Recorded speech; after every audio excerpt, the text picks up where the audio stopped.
Hey foodies, and welcome back to Cooking with Kiana. Today I'm going to be showing you guys how to make this quick, easy, and delicious American style goulash. Now this dish is not to be confused with traditional Hungarian goulash. This is a one-pot beef and macaroni dish that is easy to make and absolutely delicious. So let's get started. So like I said, this dish is super simple, so we won't be using a lot of ingredients. You're going to need 1 pound of elbow macaroni, 2 cans of marinara sauce. You want to use half of 1 can. 2 pounds of ground beef. I'm using 80/20. 1 package of sweet Italian sausages. 1 diced large onion. 1 bell pepper that is finely diced as well. And then I'm going to be using 1 tomato that is finely diced, or you can use 1 can of diced tomatoes. I'm also going to be using 2 cups of beef broth, as well as 1/4 of a cup of Worcestershire sauce. And for seasoning today, I'm going to be using 1 tablespoon of Italian seasoning, 2 teaspoons of onion powder, 2 teaspoons of complete seasoning, 1 teaspoon of Lawrys seasoning, 1 teaspoon of crushed red pepper, 2 teaspoons of black pepper, and of course a pinch of salt.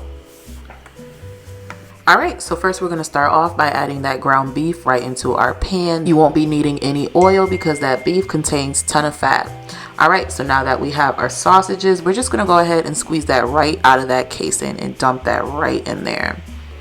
And then just go in with your spatula and break up that meat. And since we're going to be adding in that Italian sausage, this is going to give our meat mixture a ton of flavor. So just go ahead and break that all up. Once that is broken up, we are going to go ahead and add in our onions and our bell peppers.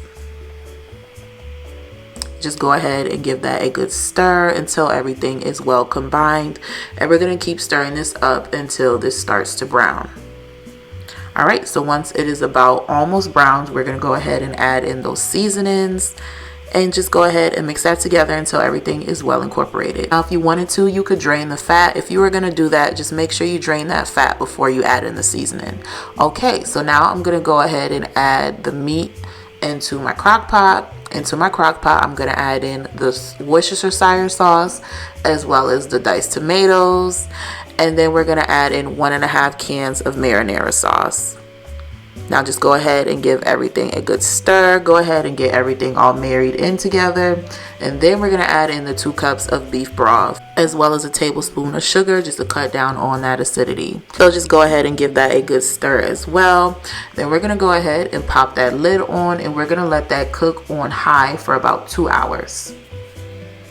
Alright, so it has been 2 hours. The sauce has got to simmer down a little bit and those flavors got married into each other. I just went ahead and added a generous amount of salt just to bring out that flavor a little bit. You want to make sure you taste it first before you decide to add more seasoning. But it's always good to add more seasoning at the end if something is simmering, just so you don't over season it. So now we're going to go ahead and add in 1 pound of that macaroni. It's optional. You can either add it to the crock pot or you could cook that separately and add that in at the end. But I just decided to make it a 1-pot meal and add it into the crock pot just to make this meal quick and easy. Now we're going to go ahead and let that cook for about 10 to 15 minutes. After 10 to 15 minutes, this is what our American goulash is looking like. As you can see, it's nice and beefy, hearty, great comfort food. Now you can just leave it like this and be done with it, but some people like to add cheese, whether you add mozzarella cheese or cheddar cheese, but I'm going to be adding some cheddar cheese today. So we're just going to go ahead and sprinkle a good amount of cheese. And we're just going to go ahead and mix that all together. Some people even like to add corn. Me, I'm not really a big fan of that, but if you would like, you can add this to this as well. I hope you guys enjoyed this quick, easy, and simple recipe. If you guys did, as always, the recipe will be listed in the description box below. Don't forget to hit that thumbs up button, as well as subscribing to my channel and hitting that notification bell. That way you could become a part of the foodie family and you don't miss weekly recipes. Thanks for watching, and I'll see you guys in the next video.